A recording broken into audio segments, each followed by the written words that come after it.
আসসালামু আলাইকুম এভরিওয়ান।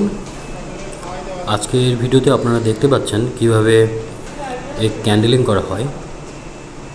ক্যান্ডেলিংটা মূলত আমরা একটি লাইট সোর্সের মাধ্যমে ডিমগুলো দেখে থাকি যে এগুলো ইনফার্টাইল কিনা বা আর্লি স্টেজে মারা গেছে কিনা।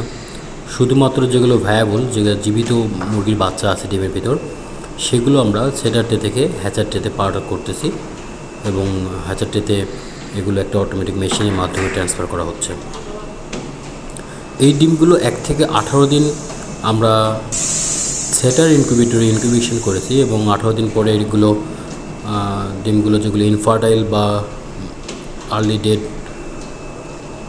এগ আছে সেগুলো সিলেকশনের মাধ্যমে আলাদা করে আমরা হ্যাচার বাস্কেটে নিচ্ছি এবং এগুলো পরবর্তীতে হ্যাচার মেশিনে চলে যাবে। সেখানে 3 দিন থাকার পরে বাচ্চা ফুটে বেরোবে। আমি আমার আগের ভিডিওতে আপনাদের দেখাইছি কীভাবে বাচ্চা গ্রেডিং করা হয়। আজকে দেখাচ্ছি আমরা কীভাবে এগুলো ক্যান্ডেলিং করা হচ্ছে।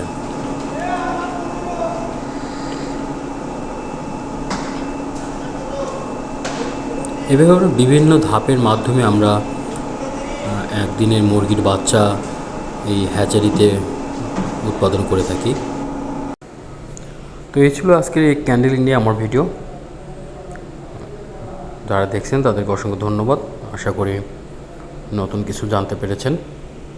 সবাই ভালো থাকবেন। আল্লাহ হাফেজ।